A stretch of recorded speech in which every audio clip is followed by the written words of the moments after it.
Welcome to my YouTube channel. दोस्तों, पिछले video में हमने कक्षा 7 का वसंत का पाठ 15 नीलकंठ को पूरा पढ़ा था। आज हम इसके प्रश्न उत्तर पढ़ने जा रहे हैं। तो चलिए सबसे पहला प्रश्न देखते हैं। तो सबसे पहला प्रश्न है, निबंध से मोर मोरनी के नाम किस आधार पर रखे गए। तो दोस्तों, हम जैसा जानते हैं, मोर की जो ग्रीवा थी वह लंबी तथा नीली थी। मतलब मोर की जो गर्दन थी वो नीली रंग की थी और बहुत लंबी थी, जिस कारण उसका नाम नीलकंठ रखा गया। कंठ मतलब गला और नील मतलब नीला रंग।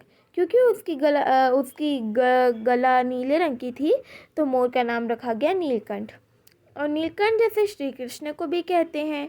मोरनी जो है मोर के मतलब नीलकंठ के हमेशा आसपास रहती थी, जैसे कि राधा श्री कृष्ण के पास रहती थी, इसलिए मोरनी का नाम रखा गया राधा। इस आधार पर मोर और मोरनी के नाम रखे गए। प्रश्न 2, चाली के बड़े घर में पहुंचने पर मोर के बच्चों का किस प्रकार स्वागत हुआ। तो दोस्तों, हम जानते हैं कि लेखिका ने सबसे पहले मोर के बच्चों को अपने पढ़ाई लिखाई के कमरे में रखा था, परंतु जब वह बहुत परेशान हो गई उनसे, तब वह उन्हें जालीघर में ले गई। और जालीघर में जब वह उन मोर के बच्चों को ले गई, तब उनका स्वागत एक नववधू के आगमन जैसा हुआ। मतलब नववधू जब किसी घर में आती है तो जैसे किसी का उसका स्वागत किया जाता है, वैसे ही उन मोर के बच्चों का स्वागत हुआ बाकी अनेक पशुओं जानवरों से जिसे लेखिका ने पाला था, जिसमें से हमने एक लक्का कबूतर की बात देखी थी जो अपना गाना छोड़कर उनके गोल गोल मंडराकर गुटरगू गुटरगू करने लगा। फिर एक खरगोश थे, बड़े खरगोश, वो गंभीर भाव से उनका निरीक्षण करने लगे। तो छोटे खरगोश उछल कूद करने लगे। और तोतो तो मानो जो तोते थे, ऐसा लग रहा था जैसे कि वो आंख बंद करके उनका परीक्षण कर रहे हैं। और उस दिन बहुत भूचाल आ गया लेखिका के जालीघर में। प्रश्न 3, लेखिका को नीलकंठ की कौन सी चेष्टाएं बहुत भाती थी। मतलब लेखिका को नीलकंठ की कौन सी चीज़ें बहुत अच्छी लगती थी। तो हम जानते हैं कि नीलकंठ जब अपने पंख फैलाकर मंडलाकार बनाकर नृत्य करता था, या जब वह अपनी उस पैनी चोंच से इतनी कोमलता से लेखिका के हाथ से दाने खाता था, और तथा बहुत सारी अनेक चीज़ें हैं नीलकंठ की जो लेखिका को बहुत भाती थी। प्रश्न 4, इस आनंद उत्सव की रागिनी में बेमेल स्वर कैसे बज उठा। वाक्य किस घटना की ओर संकेत कर रहा है।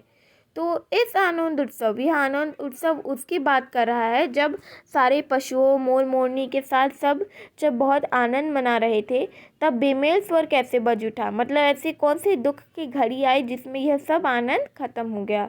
तो यह वाक्य उस घटना की ओर संकेत कर रहा है कि जब सारे पशु खुशी खुशी एक दूसरे के साथ रह रहे थे और अचानक कुब्जा नाम की एक घायल मोरनी जब उनके साथ रहने लगी, तब उसने ऐसा खेल खेला, ऐसी चाल चली कि जिससे नीलकंठ की मृत्यु हो गई।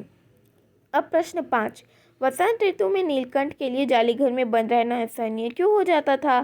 तो दोस्तों, हमने पढ़ा था कि नीलकंठ को ऐसे पेड़, ऐसे वृक्ष जो फूल से, कुसुम से बिल्कुल पल्लवित हो, भरे हों, उन्हें देखना उसे बहुत पसंद आता था। जिस कारण वसंत ऋतु में, क्योंकि जो वृक्ष थे वह फूलों से पल्लवित हो जाते थे, तो उन्हें बिना देखे वह रह नहीं सकता था, जिस कारण जालीघर में बंद रहना उसके लिए असहनीय हो जाता था और उसे जालीघर से बाहर छोड़ना पड़ता था। अब हमारा आखिरी प्रश्न है, निबंध से जालीघर में रहने वाले सभी जीव एक दूसरे के मित्र बन गए थे, पर कुब्जा के साथ ऐसा संभव क्यों ना हो पाया। हमने देखा था कैसे तोते, खरगोश, मोर सब एक दूसरे के मित्र थे, लेकिन कुब्जा को ऐसा संभव क्यों ना हो पाया। जो कुब्जा नाम की मोरनी आई थी वह बस नीलकंठ की ही दोस्त थी, परंतु दूसरों से उसकी दोस्ती नहीं हुई। ऐसा क्यों। तो इसका उत्तर है दोस्तों, क्योंकि हमने पढ़ा था कि कुब्जा का नाम जो था उसके स्वभाव से मिलता जुलता था। वह जो है बस नीलकंठ को अपना मित्र बनाना चाहती थी और उसका स्वभाव बहुत गंदा था और वह किसी से भी मित्रता नहीं करना चाहती थी। तो दोस्तों, हमने निबंध से प्रश्न अभ्यास पूर्ण कर लिए हैं। तो ऐसा मैं कहती हूँ, निबंध से आगे अनुमान और कल्पना आपको खुद से करना है, स्वयं करना है, क्योंकि आप अपने मन से सोचकर आपको लिखना है। अब हम भाषा की बात देखते हैं। रूप शब्द से कुरूप, स्वरूप, बहुरूप आदि शब्द बनते हैं। इसी प्रकार नीचे लिखे शब्दों में से अन्य शब्द बनाओ। अब दोस्तों हम जानते हैं ऐसे बहुत सारे शब्द हैं जिनके आगे या पीछे हम अगर किसी शब्द का प्रयोग कर दे तो वह शब्द के अर्थ में बदलाव आ जाता है, ये नए नए शब्द बन जाते हैं।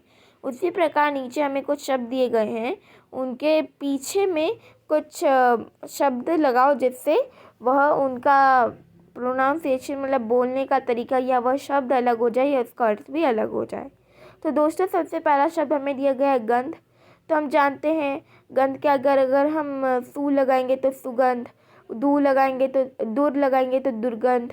दुर्गंध का मतलब है बहुत खराब बदबू, और सुगंध मतलब बहुत अच्छी खुशबू, और बहुत कुछ गंधपूर्ण जैसे बोलते हैं गंधपूर्ण तालाब। गंधपूर्ण मतलब सुगंध से भरा, गंध से भरा। अब आगे एक और शब्द है रंग।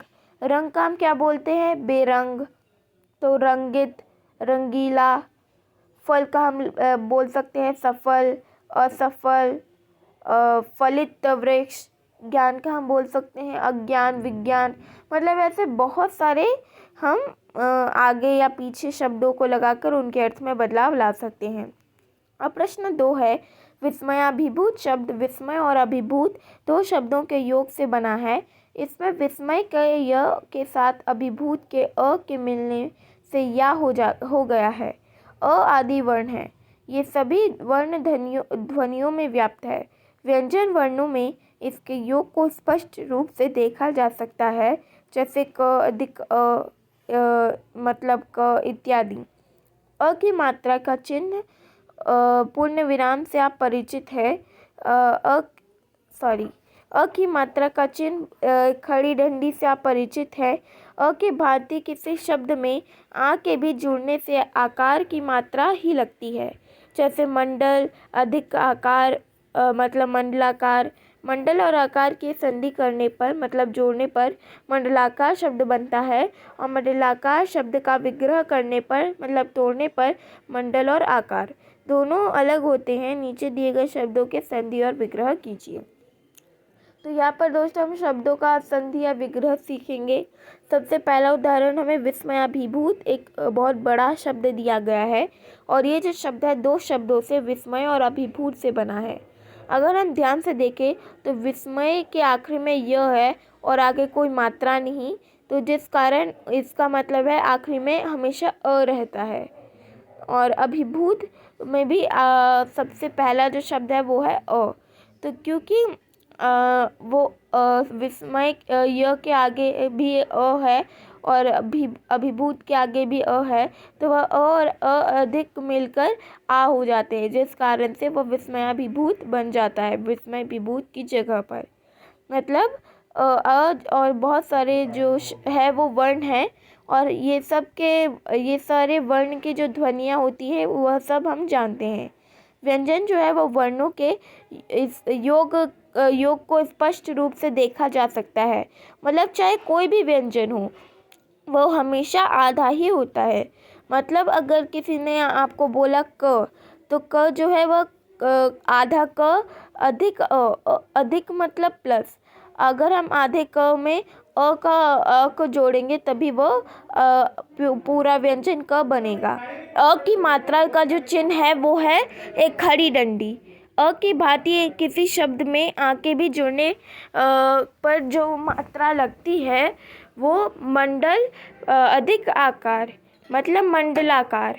मतलब यहाँ पे भी क्या हुआ कि मंडल में जो आखिरी का शब्द है वो है अ, और आकार में आगे का शब्द है आ। इसमें एक जगह पे आ है, एक जगह पर अ। इसका अगर हम जोड़ेंगे तो आ ही आएगा, क्योंकि आ के आगे कोई भी और शब्द नहीं होता, और होता है तो वो ई ऊ अलग शब्द होते हैं। मंडल और आकार का संधि करने पर मतलब जोड़ने पर मंडलाकार शब्द बनता है, और वहीं पर मंडलाकार शब्द का विग्रह करने पर, विग्रह मतलब उसे तोड़ने पर मंडल अधिक आकार बनता है। तो नीचे कुछ हमें शब्द दिए गए हैं जिनकी हमें संधि और विग्रह करनी है। संधि मतलब दो शब्दों को मिलाकर जोड़कर शब्द बनाना है, या विग्रह मतलब किसी एक शब्द को दो में तोड़कर बताना है। तो संधि अगर हम करेंगे नील अधिक आब, तो इसका मतलब है नीलाभ। और नव अधिक आगंतुक तो नवागंतुक। नीलाभ मतलब हम बोलते हैं नीला आसमान। नवागंतुक मतलब बहुत छोटे, या हम बोल सकते हैं मासूम से बच्चे। जैसे हमने इस पाठ में मोर और मोरनी के बारे में पढ़ा, तो हम बोलते थे ये नवागंतुक बच्चे। फिर विग्रह करना है, हमें तोड़ना है सिंहासन। तो सिंहासन में हमें मिलता है सबसे पहला शब्द सिंह, फिर उसके बाद अधिक आसन। मेघाच्छन्न दूसरा शब्द है, तो मेघ अधिक आच्छन्न। मेघ मतलब बारिश और आच्छन्न मतलब। अब आखिरी है हमारा कुछ करने को। चयनित व्यक्ति पशु पक्षी की खास बातों को ध्यान में रखते हुए एक रेखा चित्र बनाइए। अब हमें कुछ पशु पक्षी की खास बातों की याद रखते हुए चित्र बनाना है, तो यह आप स्वयं करें। तो दोस्तों, हमने पाठ के साथ साथ तो इसके प्रश्न उत्तर भी पूर्ण कर लिए हैं। अगर इसमें भी आपको कुछ समझ ना आया हो, तो जैसे मैं कहती हूँ, आप उसे कमेंट बॉक्स में बता दें। और मेरे चैनल को लाइक सब्सक्राइब शेयर करना बिल्कुल ना भूलिएगा, और अगला वीडियो भी ज़रूर देखिएगा। धन्यवाद।